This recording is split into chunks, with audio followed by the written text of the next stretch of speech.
Transaksi interperusahaan obligasi.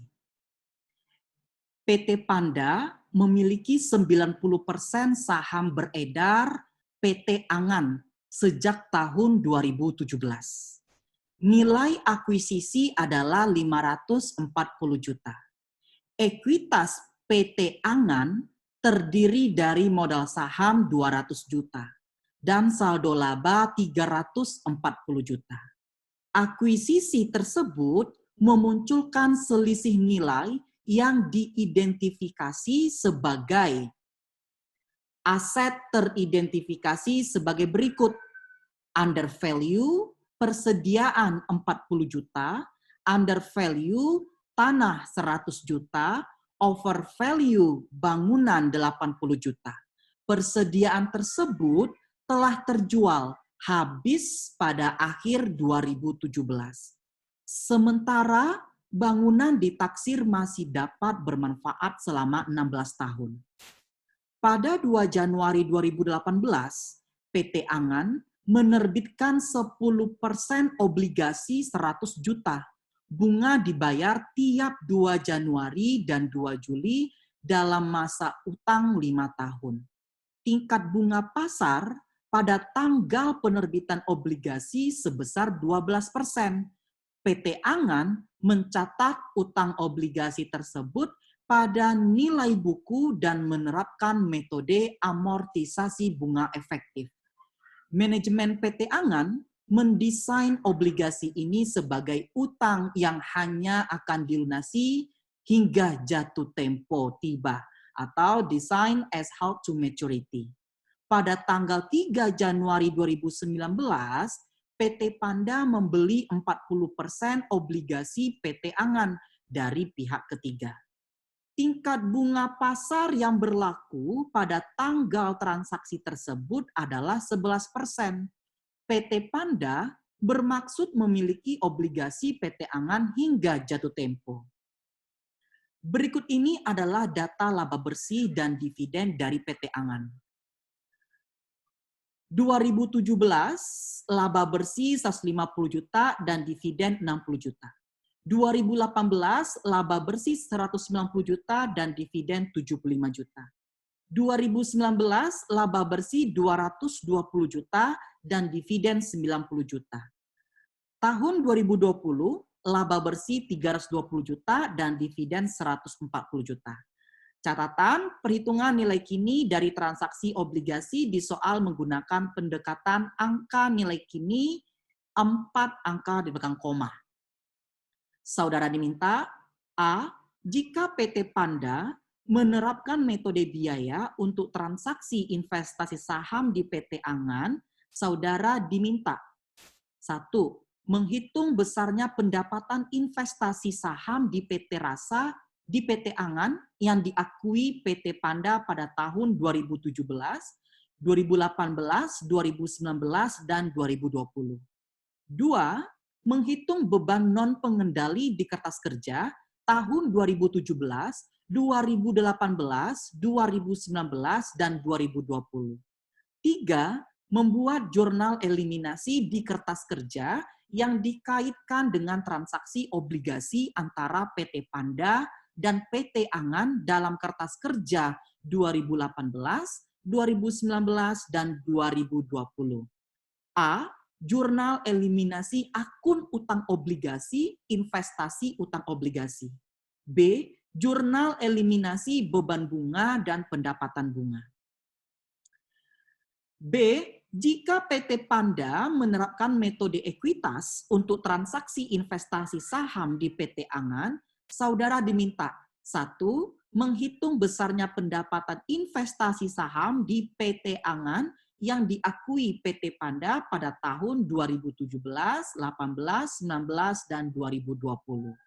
2. Menghitung beban non-pengendali di kertas kerja tahun 2017, 18, 19, dan 2020. Ketiga, membuat jurnal eliminasi di kertas kerja yang dikaitkan dengan transaksi obligasi antara PT Panda dan PT Angan dalam kertas kerja 2018, 19, dan 2020. C. Jurnal eliminasi akun utang obligasi, investasi utang obligasi. D. Jurnal eliminasi beban bunga dan pendapatan bunga. Oke. Sekarang kita perhatikan soalnya. Panda mulai mengakuisisi tahun 2017. Di soal diminta sampai tahun 2020. Menghitung pendapatan investasi, NCI expense-nya, sampai ke jurnal. Jurnal bukan di buku P, melainkan jurnal di kertas kerja. Karena di soal ini tidak ada informasi NCI, berarti langsung kita implied value.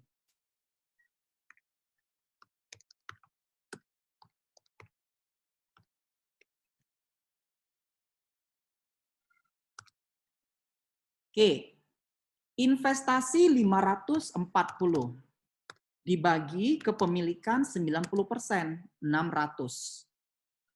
Equity S pada saat akuisisi terdiri dari common stock, RE, common stock sebesar 200, RE sebesar 340. Total sebesar 540. Sehingga ekses yang diperoleh 60.000 atau 60 juta. Oke. Ini excess value. Berikutnya, excess value ini kita alokasikan. Kemana? Ke aset yang teridentifikasi. Pertama, ke inventory. Inventory under value. Dan sudah terjual di tahun 2017. Sebesar 40.000. Kemudian, tanah, land, juga under value. Sebesar 100 juta. Kemudian, building over value. Masa manfaat 16 tahun. Over value minus. Sebesar 80 juta. Nah, dari aset yang teridentifikasi, yaitu sebesar 60.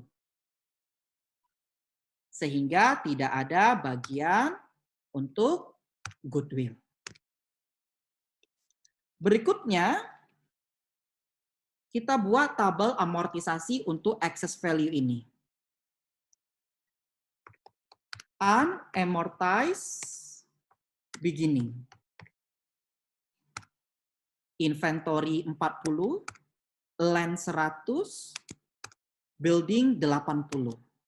Karena ada 4 tahun, 17, 18, 19, 20, kita langsung membuat amortisasi 2017, amortisasi 2018, amortisasi 2019, dan amortisasi 2020.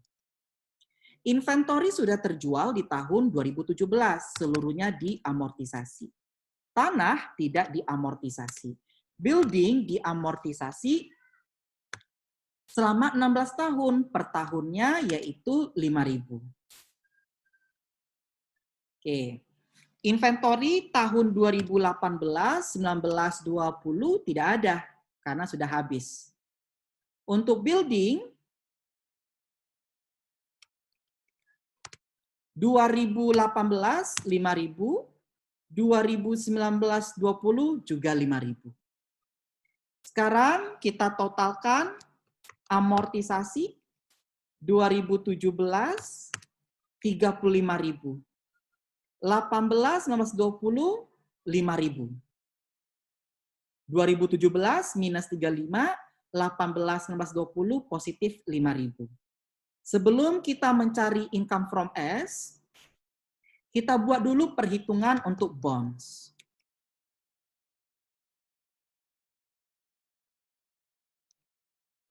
Di sini obligasi PT Angan menerbitkan 10%.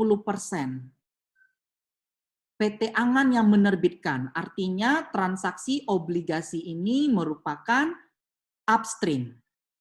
Karena PT Panda yang membeli.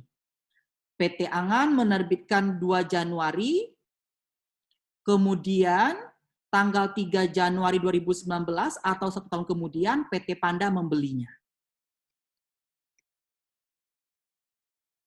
Bagi S itu merupakan bonds payable.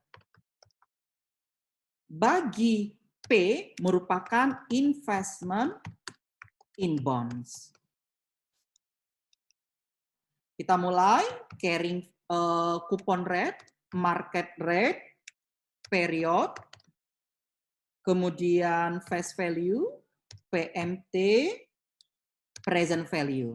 Nah, kebetulan soal ini tidak ada informasi present value, jadi kita cari dulu. Oke, carrying coupon rate-nya berapa? Yaitu 10%, karena bunga dibayar 2 kali dalam setahun, 5% dibagi 2. Begitu juga untuk investment in bond. Kemudian dari sisi S, ketika menerbitkan obligasi, yield-nya yaitu sebesar 12%. Dibagi 2, 6%. Sedangkan bagi P ketika membeli, suku bunga pasarnya yaitu 11% atau 5,5%. Oke. Dari sisi Angan atau S, subsidiary, obligasi tersebut masa utangnya 10 tahun per tanggal 2 Januari 2018 atau 10 periode. Setahun kemudian dibeli oleh Panda 2019, artinya periode untuk Panda yaitu 8 periode. Face value-nya berapa? 100 juta. Dibeli oleh si Panda sebesar 40%-nya. Kalikan 40%. Nah, PMT-nya berarti face value dikalikan dengan kupon rate-nya.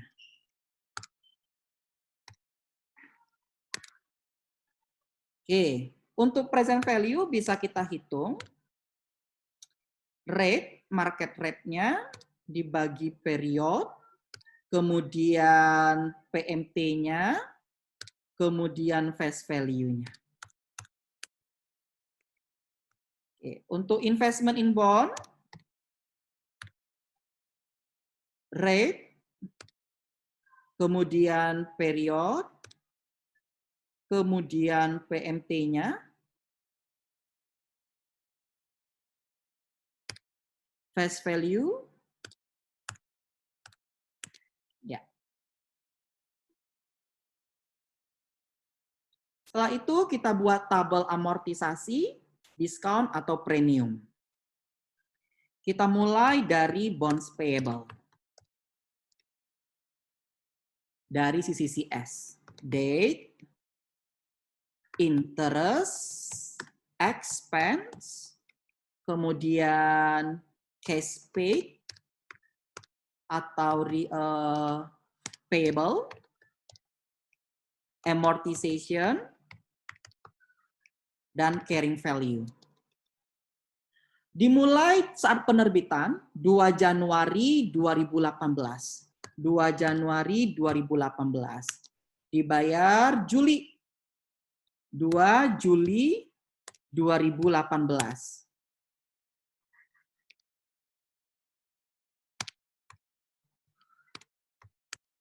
Kemudian 2 Januari 2019, 2 Juli 2019. 2 Januari 2020, 2 Juli 2020, dan 2 Januari 2001. 2 Januari 2021 ini sama seperti 31 Desember 2020. Carrying value 92.640. Bunga yang dibayarkan yaitu 5.000. Sama setiap periode. Interest expense dari market rate dikalikan sama carrying value. Amortisasi selisih interest expense sama cash paid.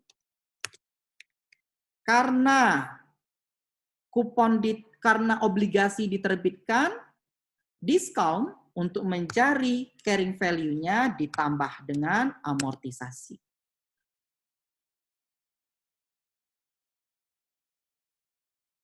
Oke, interest expense-nya bisa dicari.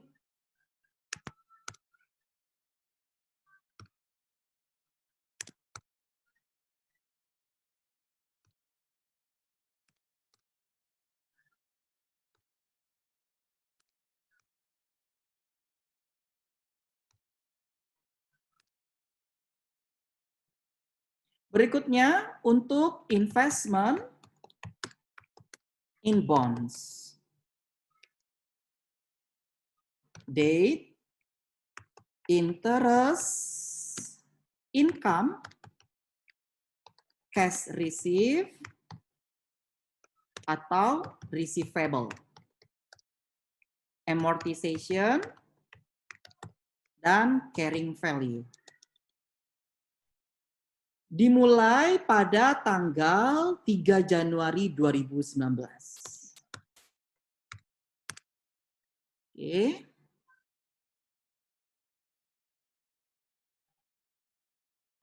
Ya. Carrying value-nya sebesar 38. Bunga dibayarkan setiap periode 2.000. Interest expense 2 Juli 5,5 dikali carrying value. Karena ini juga dalam keadaan diskon,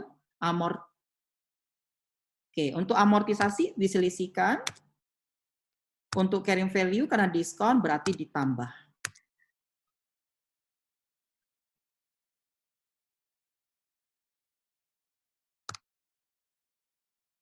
Kalikan sama carrying value, market rate dikalikan sama carrying value, market rate dikalikan sama carrying value. Setelah membuat tabel amortisasi diskon, kita mencari obligasi ini gain atau loss on CRB. Harga beli bonds. Kita selisihkan sama carrying value. Kita tandai dulu. Dibeli per tanggal 3 Januari 2019.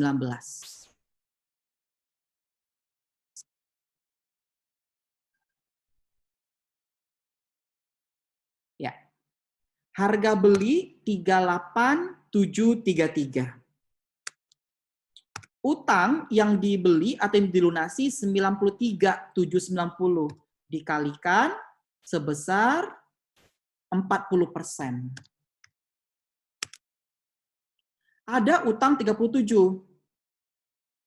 Dilunasi 38. Berarti loss on CRB. 1.217. Nah, berikutnya kita mencari income from S atau pendapatan dividen. Net income, amortization, adjusted income. Karena tahunnya ada 4 tahun, jadi kita buat berurutan.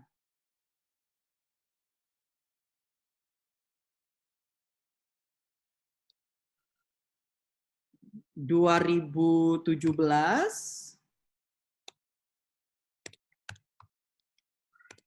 2018, 2019, dan 2020. Net income-nya 2017 150, Net income 2018 190. Net income 2019 220 dan net income 2020 320. Amortisasi 2017 minus 35, 2018 5.000, 2019 5.000, dan 2020 amortisasi 5.000. Adjusted income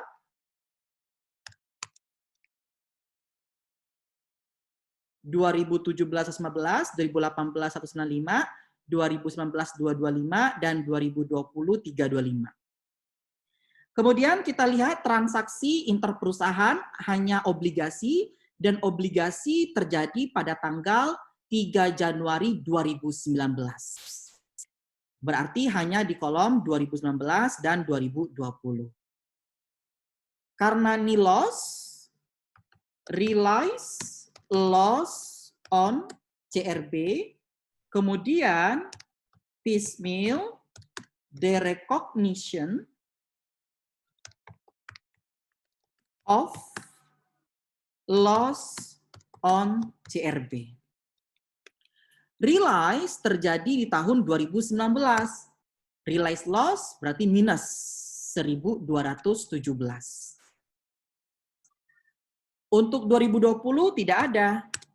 Nah, sekarang piecemeal derecognition of loss on CRB.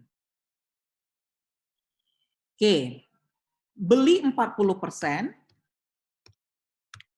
dikalikan interest expense-nya 2019 yaitu 5627 dijumlahkan dengan 5665. Diselisihkan sama interest income 2019 2130 tambah 2137 dapat 249. Realize loss negatif, piecemeal derecognition positif. Kemudian di tahun 2020 40% dikalikan 5705 ditambah 5747. Diselisihkan sama interest income 2145 ditambah 2153. 283 positif. Nah, sehingga kita bisa mencari berapa income recognize-nya. Kita hitung dari adjusted income.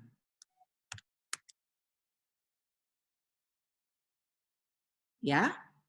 Nah, sekarang kita bagi CI dan NCI. CI 90% dan NCI 10%. 115 dikali 90%, 115 dikali 10%. Ya, karena obligasi ini transaksi upstream. Oke.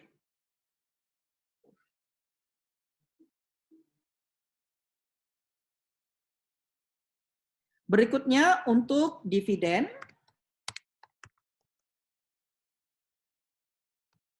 CI 90% dan NCI 10%. Dividen tahun 2017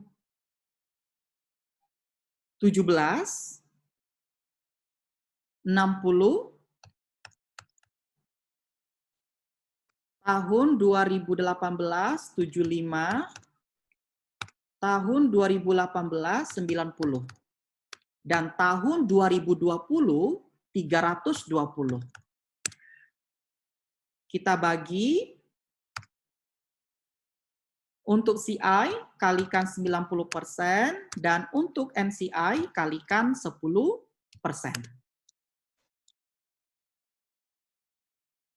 Ya. Oke. 60, 75, 90, 140. Kepemilikan 90%. 54, 67, 81, nah ini 8. Oke. Ini 140. Ya. Sudah selesai, sekarang metode biaya. Besarnya pendapatan investasi 17, 18, 19, dan 20. Metode biaya berarti dividen income-nya. Nah, ini jawabannya untuk dividen income ya. A1. Kalau metode biaya hanya pendapatan dividen. Yang kedua, menghitung beban non-pengendali atau NCI menggunakan metode biaya. NCI-nya berarti yang ini. BA2. Nomor 3, belum. Yang B, metode ekuitas, income from S-nya. Berarti income from S-nya yang CI. Ini B1. Kemudian B2, ya, B, bagian B nomor 2, beban non pengendali atau NCI-nya ini merupakan B2. Sekarang tinggal A3 sama B3. Kita membuat jurnal. Adjustment and elimination.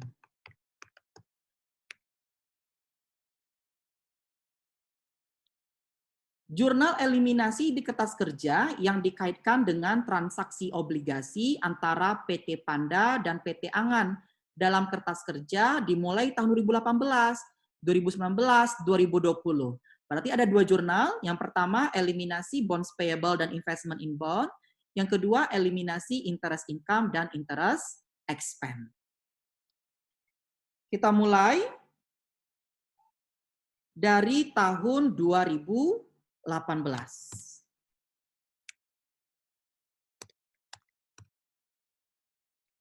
Nah, di sini ada metode biaya. Kemudian ada metode ekuitas. 2018 belum terjadi bonds, karena bonds itu terjadi di tahun 2019.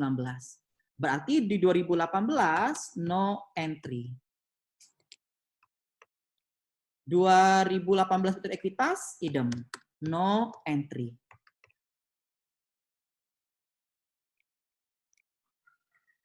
(2019)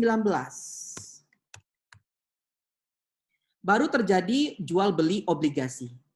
Pertama, eliminasi investment in bond dan bonds payable. Debit, bonds payable, karena di tahun penjualan, gain atau loss, ternyata loss. Loss di debit. Loss on constructive retirement atau loss on CRB. Credit, investment in bonds. Berapa bonds payable di tahun 2019? Yaitu 95,83 dikalikan 40%.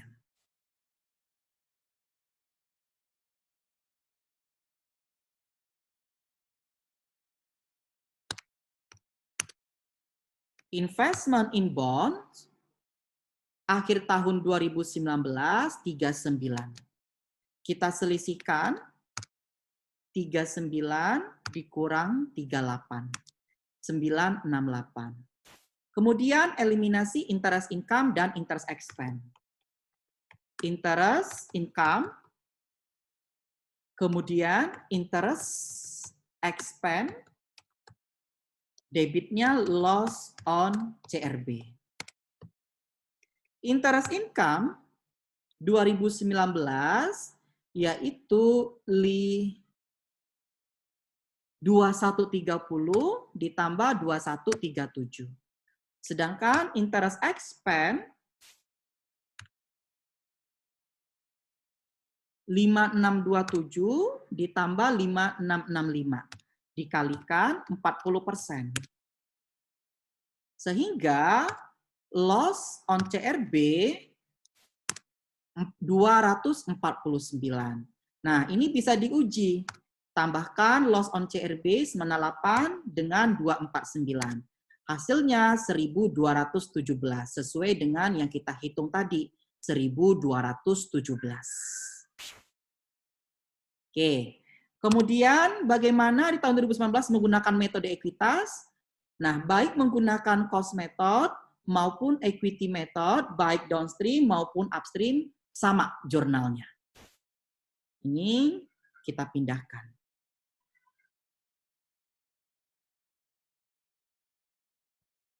Ya. Kemudian di tahun 2020. Berarti tahun setelah jual beli obligasi. Kita mulai debit bonds payable. Nah, transaksi ini upstream atau downstream? Transaksi obligasi merupakan transaksi upstream. Karena loss di debit, kita bagi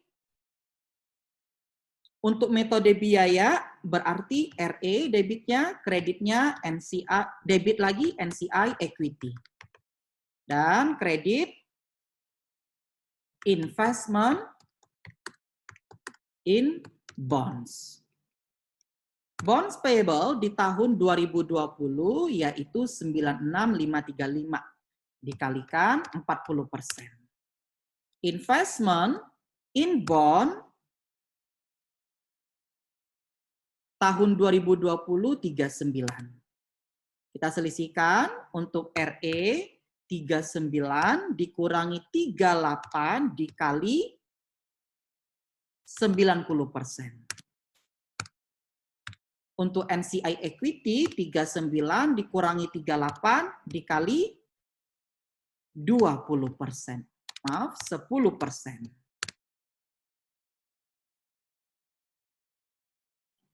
Oke, untuk eliminasi interest income dan interest expense. Debit, interest income, debit RE, debit NCI equity, dan kredit interest expense. Interest income 2020 2145 ditambah 2153. Interest expense 5705 ditambah 5747 dikali 40%. 4581. Untuk RE 4581 dikurang 4298 dikalikan 90%. Untuk NCI equity, selisih 4581 dikurang 4298 dikali 10%. Nah, sedangkan untuk metode ekuitas, RE-nya kita ganti dengan investment.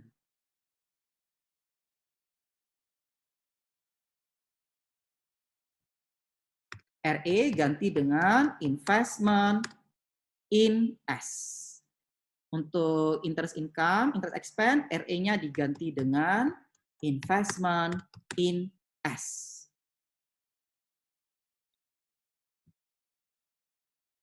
Nah, ini untuk jawaban 3A. Atau saya buat A3.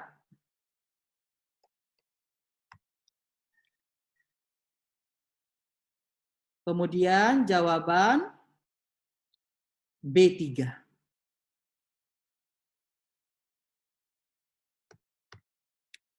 Metode ekuitas. Oke, semua permintaan soal sudah dibahas. Nah, ini jawaban untuk soal transaksi interperusahaan obligasi. Demikian pembahasan soal. Terima kasih.